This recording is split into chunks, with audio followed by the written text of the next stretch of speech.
guys, it is Monday and it's mid-afternoon. I have been waiting all day for someone to come replace my windshield on my truck, and this is Matt. He is in from out of town and he wanted to go fish. We've got a very small amount of time because I've got someone coming to fix the truck, so we decided to go out for a quick little 2-hour session. Not having any luck so far. Yesterday we had a front move through, and it's kind of on its tail end coming out of Vegas now, or going out of Vegas now. Quite honestly, the fishing's kind of not good. Not even seeing followers or anything. Nothing really on the schedule today. We're just kind of junk fishing, just running around. I am throwing that weightless Rago alpha trout that I showed you guys yesterday. I'm throwing the 9.5-inch version. And Matt here right now is throwing a Huddleston 68. He said something just a little while ago that got me thinking and made me decide to pull out the camera and talk about gear ratios. So Matt is throwing a Shimano Cardiff. Something like a Shimano Cardiff is going to be a good choice. It's a slow reel, and for the budget-minded person that is looking for a reel that can handle big baits like a Hud or like a Bait Smith Magnum or something like that, it could be a good choice for you guys. They retail for around $100. I think they're around 120. Well, how much do you pay for it, Matt? It was $129.99. There you go. So yeah, about $120 if you found one used, probably around 100. It's a good budget-minded round reel to pick up. But what got me thinking about this subject is that Matt had said he liked the reel, or something to that effect. He liked the reel, but he's almost lost a couple fish on it because it's a 5-1 to 1 or 5-3? It's 5-3 to 1. So it's 5-3 to 1. So that's a really, really slow reel. And say you get a big fish that's running right at you at the boat, you're going to have a heck of a time picking up that slack and basically picking up all that slack and getting leverage on that fish. A lot of times with a slow reel, even though they've got a lot of torque and they got a lot of cranking power, that's the opposite end of the spectrum of what you can expect from one of those reels. It's gonna be hard to catch up with a fish that's really running hard at the boat. So, sorry, I had to stand up, I lost my light. So basically, my whole point and the reason I'm talking about this is because if you guys are looking for a reel that's gonna get you from soft baits all the way up to glide baits or anything like that, a low profile bait caster in the 6.3, 7.1 is a little fast for some people, so 6.3 to 1 is going to be a great all-around swim bait reel, something like the Lexa 300 or the Shimano Corrado or the Lew's BB2 wide spool or something like that, I think it's called. Those are all good, fairly budget-minded profile, low profile bait casters that will throw anything from what he's throwing right now, which is a Huddleston 68, all the way up to a glide bait, say like a Depths 250 or even bigger. The Lexa 300 can really handle some big baits, and I've been really surprised how versatile that reel is. So anyways, that's my little spiel for a second. We have got very limited time left, and we are gonna cut back into these little inlets, trying to find some warmer water. We're already down in 56 degrees because we've had colder nights here lately in Vegas, and it has cooled my little swimming pool of a lake down very quickly. So right, water's warmer over here, 57. Ooh, no fishies though. So oh, did you get one? Oh, see it right underneath that dock. Oh man, that low gear ratio reel, man, should have been rolling.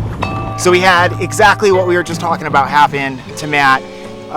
He cast out and he got hooked up. Oh, that lighting is awesome. Not really. He got hooked up with a fish right underneath that dock, and the fish started running towards us, and we were running also, and that 5 to 1 just couldn't keep up. Oh God, this lighting is horrendous. That's why I recommend a 6.3 to 1 or a 7.1 to 1 for just everyday fishing, all around fishing. You can pick up that slack and get back to that fish quick enough. 5.1 to 1s have their place for sure.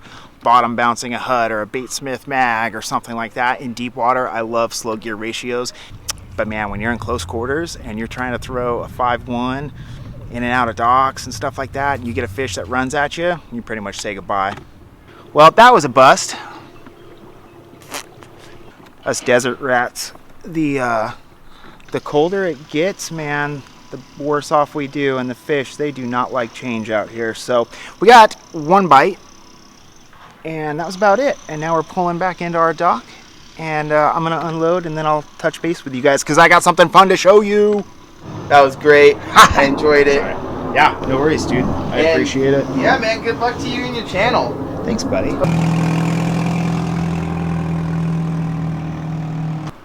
Right as Matt got here today, my doorbell rang and the mailman got here and he brought me a little something something. So I'm gonna go grab it. I've already unboxed it. I couldn't wait. There was absolutely no waiting when it came to this bait. Let's go grab it. So one of those baits that are on my top 3 list, I was able to get, and I definitely wasn't able to afford it, but I made it happen. I sold a couple rods on Swimbait Badlands or something like, I don't know. I sold a couple rods, and the doorbell rang today, and this guy showed up.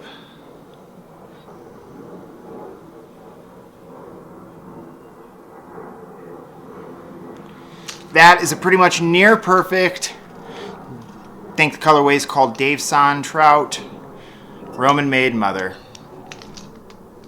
This is a bait that I have yearned after, wanted, lusted after for a long time, and given my current financial situation and how slow work had been in the last year or so, I just never could justify spending the money for it.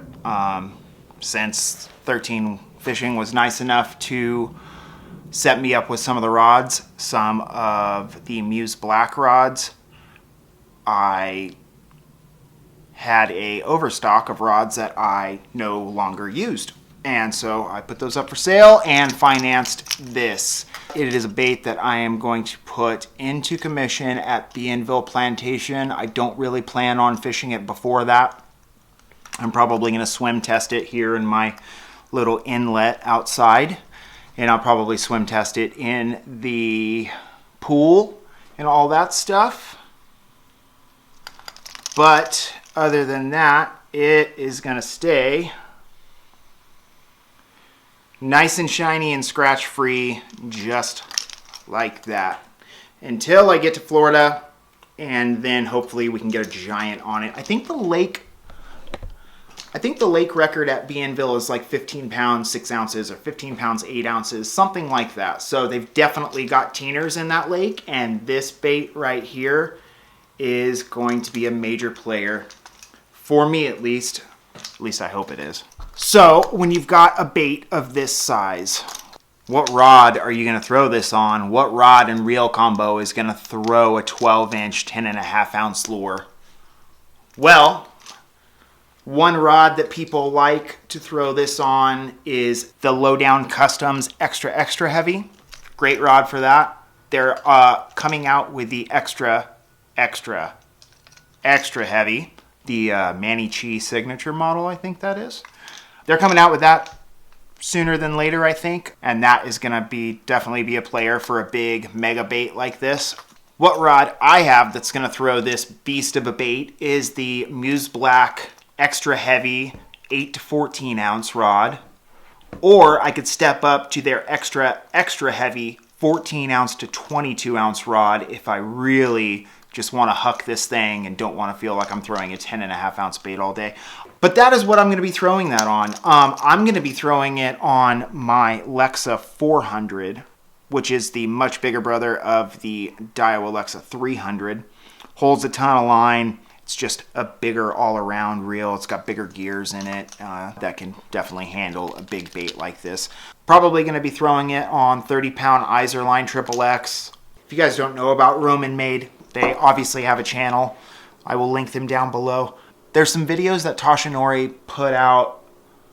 He's the owner of Roman Made, and they are called the Roman Made Finder Volumes, and they're just him fishing. There's no talking. There's just some background music, and it's him. Some of them are long, some of them are real short. There's something about watching him fish on Lake Biwa that just absolutely captivated me and got my mind just like blown.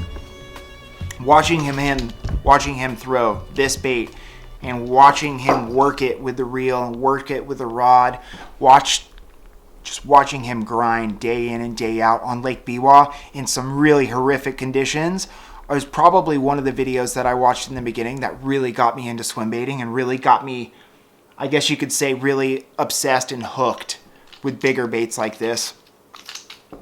And I've watched that series probably 100 times. I used to put the videos on and fall asleep to them at night. So I will link his channel down below. And Roman Maids are not cheap. They're not cheap baits. Each bait, painstakingly crafted. Toshinori oversees everything. They're hand carved, handmade, hand painted, hand weighted. I don't know if you can see right there on the underbelly, there's a circle. There's a series of circles down the ballast of this bait, and they're perfectly weighted by hand. And then Tess swam and made with a lot of care, and that's something I take a lot of pride in. I put a lot of care into these videos, and so I like supporting companies that put a lot of care into their products. Works of art to me. Anyways, this bait is not for everybody. It is definitely not within a lot of people's price range, and I understand that.